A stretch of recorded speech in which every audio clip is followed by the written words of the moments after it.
नमस्कार दोस्तों, मेरा नाम कपिल सिक्का है। स्वागत है आपका स्टडी आई की एजुकेशन प्लेटफॉर्म पे। आज इकोनॉमिक सर्वे बजट के मोस्ट इंपॉर्टेंट एमसीक्यूज में हम करने जा रहे हैं सेट 8। अभी तक हम 60 सेट कर चुके हैं, क्वेश्चन 70 तक हम कर चुके हैं। आज हम आगे कंटिन्यू करेंगे। आप स्टडी आई पे विभिन्न माध्यमों से हमसे जुड़ सकते हैं। इसके पीडीएफ आप मेरे टेलीग्राम चैनल @कपिल लाइव से डाउनलोड कर सकते हैं। आप मुझे @कपिल सिक्का ट्विटर हैंडल पे भी फॉलो कर सकते हैं। जैसा कि मैंने बताया कि कॉम्प्रिहेंसिव कवरेज होगा, जितनी भी इंपॉर्टेंट चीजें बजट और सर्वे की वो सारी यहाँ पे पूरी की जाएंगी। इसके अलावा मैं आपके साथ जो भी इम्पोर्टेंट क्वेश्चंस हैं एग्जाम पॉइंट ऑफ व्यू से, जो भी इम्पोर्टेंट एस्पेक्ट्स हैं, वो आपको एक्सप्लेनेशंस में डिटेल फॉर्म में मिल जाएंगे। शुरू करते हैं question number 71। Consider the following statement with regard to effect of कोविड-19 on banking sector in India. Banking sector पे कोविड-19 का इम्पैक्ट आपको बताना है। Private sector banks exhibited greater transmission in terms of outstanding loans. Public sector banks exhibited greater transmission in fresh loans. Asset quality of NBFC deteriorated. However, net NPA ratio improved. आपको बताना है which of the following is correct.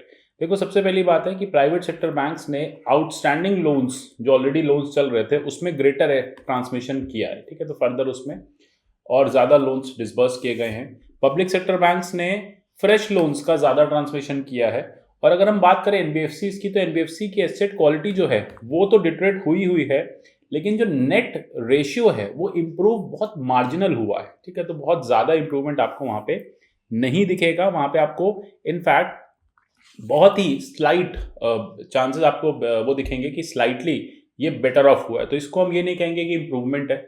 सर्वे भी यही कह रहा है कि NBFC जो है अभी बहुत ज़्यादा प्रॉब्लम में है। इसलिए आरबीआई ने और फाइनेंस मिनिस्ट्री ने भी यही कहा है कि बैंक्स जो है वो एनबीएफसीज को सपोर्ट करें। चलते हैं क्वेश्चन 72 की तरफ। The performance and potential of insurance sector is assessed using two indicators: insurance penetration, insurance density. आपको बताना है which of the following is correct. कौन सा इसमें से करेक्ट है? देखो, insurance penetration is calculated as percentage of insurance premium to GDP. Insurance density is calculated as ratio of insurance premium to population. Both insurance penetration and insurance density have increased in India since 2001. बहुत simple है, इसको आप screen को pause करके solve करने की कोशिश कीजिए।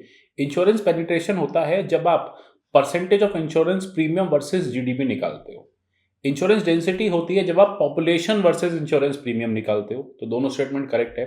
ऑब्वियस सी बात है, इंडिया में 2001 से लेके अभी तक जो इंश्योरेंस सेक्टर है उसका पेनिट्रेशन और उसकी डेंसिटी दोनों ही इंप्रूव हुए हैं। इनफैक्ट 1 से 1.5% तक इंप्रूवमेंट देखा गया है। तो यहाँ पे हम देखेंगे डी, ऑल आर करेक्ट।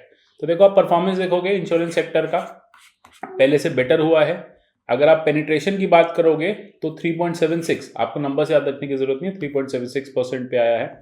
अगर आप अदरवाइज डेंसिटी की बात करोगे तो $78 का यहाँ पे बिजनेस हो चुका है।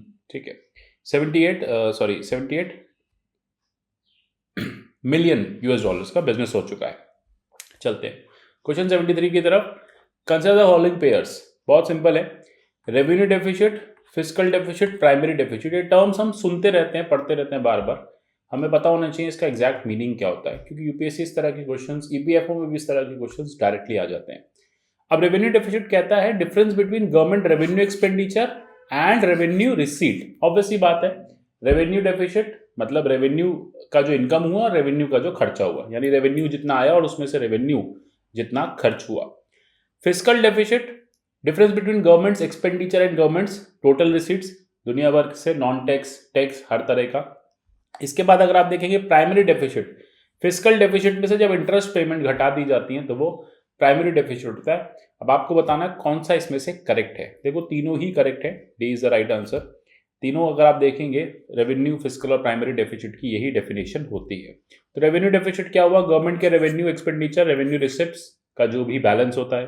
फिस्कल डेफिसिट गवर्नमेंट का टोटल एक्सपेंडिचर, टोटल रिसिप्ट्स का जो भी बैलेंस होता है। प्राइमरी के केस में जो भी गवर्नमेंट का प्राइमरी, जो भी गवर्नमेंट की प्राइमरी इनकम होती है उसमें से इंटरेस्ट की पेमेंट जब निकाल देते हैं तो फिर उसको हम क्या कहते हैं? आपका प्राइमरी डेफिसिट।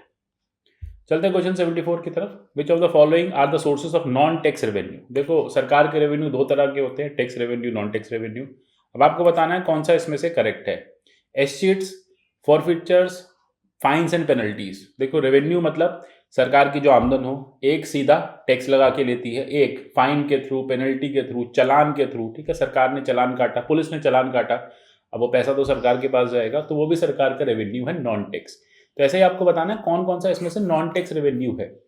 तो एसेट्स, फॉरफिचर्स और फोरफिट्स और आपकी फाइन्स एंड पेनल्टीज। देखो एसेट्स में आपको बता देता हूँ, लेटर से किसी पर्सन के पास कोई प्रॉपर्टी है, वो पर्सन का आगे कोई भी लीगल हेयर नहीं है, मतलब उस प्रॉपर्टी का कोई भी आगे लीगल हेयर नहीं है, उस पर्सन की डेथ हो जाती है तो सरकार उस प्रॉपर्टी को ले लेती है, क्योंकि कोई आगे लेने वाला नहीं होता, क्लेम करने वाला नहीं होता।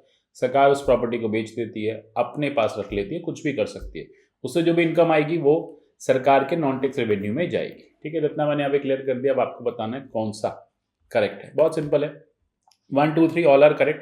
अगर हम सरकार के नॉन टैक्स रेवेन्यू की बात करें तो ऐसी रिकरिंग इनकम होती है जो टैक्सेस के अलावा सरकार लेती है। ठीक है, ये टैक्सेशन से नहीं आती, अदरवाइज आती है।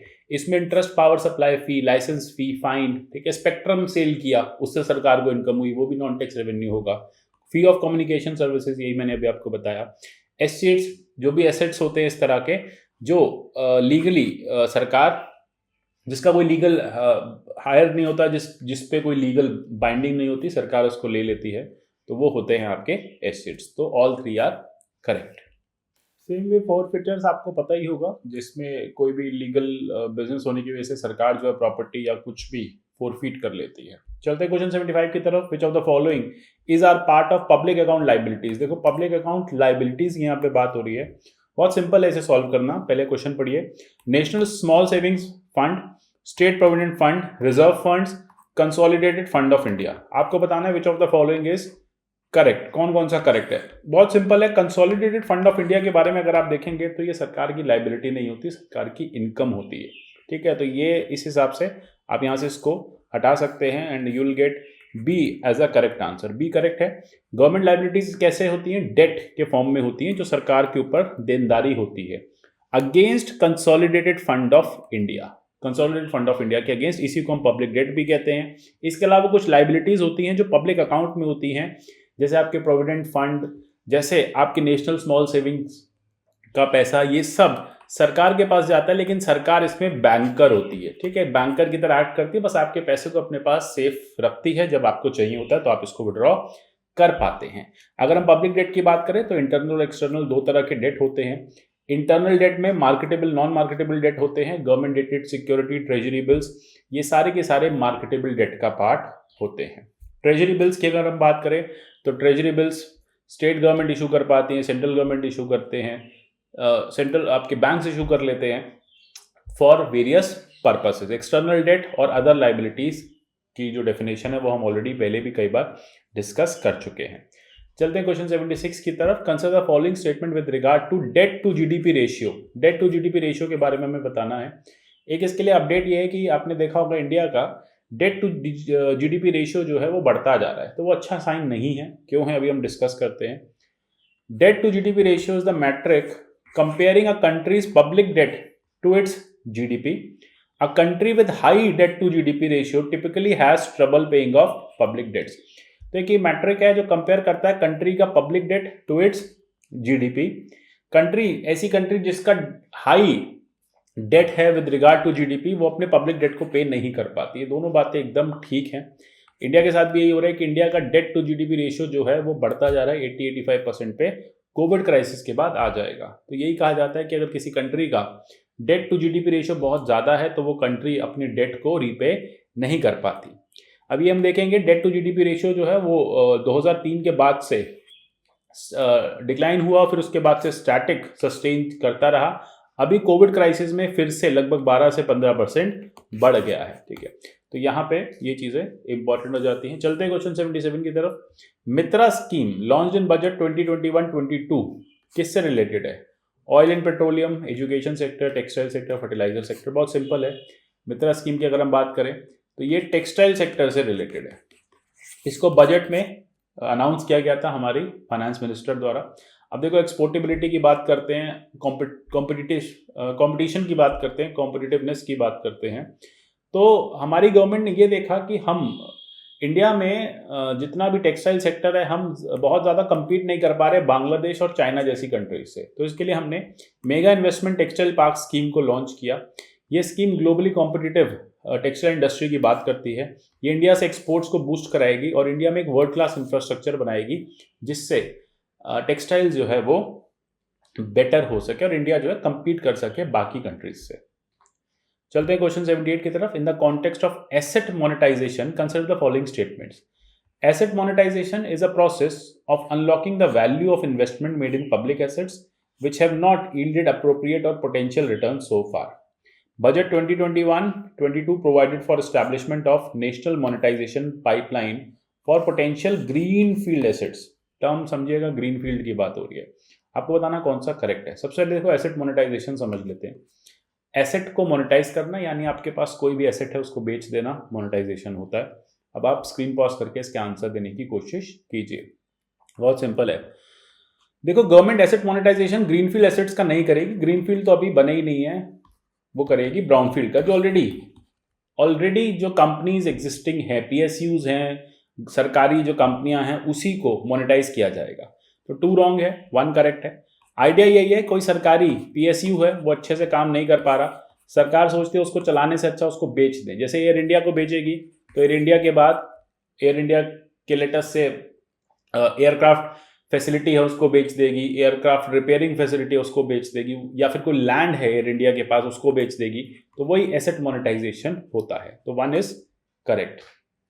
अब यहाँ पे देखो, गवर्नमेंट ने कहा है कि हम एसेट मोनेटाइजेशन करेंगे। जितनी भी ऐसे प्रॉपर्टीज हैं या जो भी ऐसी यूनिट्स हैं जो हमारे लिए बहुत ज़्यादा फीजिबल नहीं है, बहुत वैल्यू नहीं देती हैं, उनको बेच के हम वैल्यू जो है वो ला पाएंगे। अब ये ब्राउनफील्ड एसेट्स के लिए किया जाएगा, ये इंपॉर्टेंट है। और इससे जो भी पैसा निकलेगा वो आपको पता है, नेशनल इंफ्रास्ट्रक्चर पाइपलाइन में 1 लाख करोड़ का जो वहाँ पे फंड बनाया है वहाँ पे इसको डाला जाएगा। चलते हैं क्वेश्चन 79 की तरफ। Dedicated freight corridor corporation of India किसके अंडर काम करती है? बहुत सिंपल है।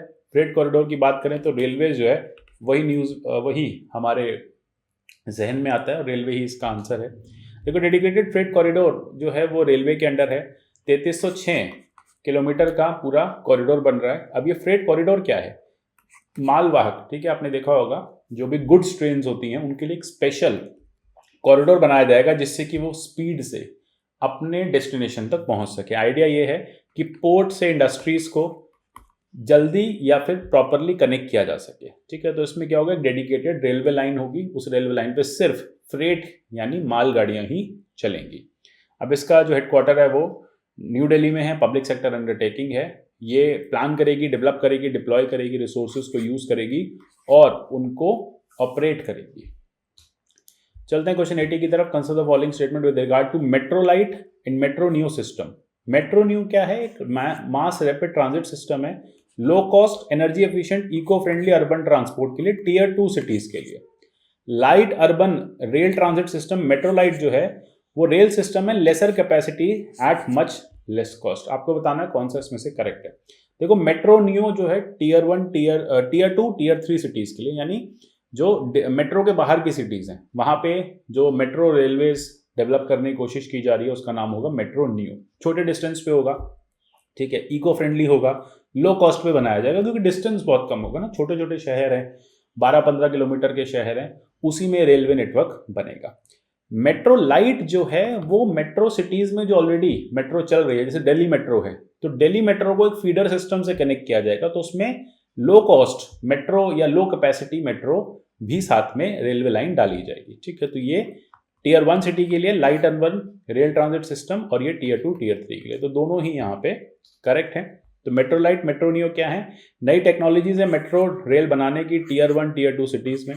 मेट्रो न्यू आपको टियर 2 में और थोड़े दिन बाद टियर 3 में दिखेगी। वही मेट्रो लाइट आपको फीडर सिस्टम की तरफ ऑलरेडी मुंबई, बेंगलुरु जैसे जो मेट्रो नेटवर्क्स हैं उनको कनेक्ट करने के लिए छोटी छोटी मेट्रो चलाई जाएंगी, उनको मेट्रो लाइट के नाम से जाना जाएगा। आशा करता हूँ ये क्वेश्चंस आपको समझ में आए होंगे। मिलेंगे सेट 9 में, तब तक के लिए इस सीरीज को देखते रहिए, रिवाइज करिए, पीडीएफ्स को डाउनलोड कीजिए। मिलते हैं अगले सेशन में, तब तक के लिए goodbye, take care and God bless you all.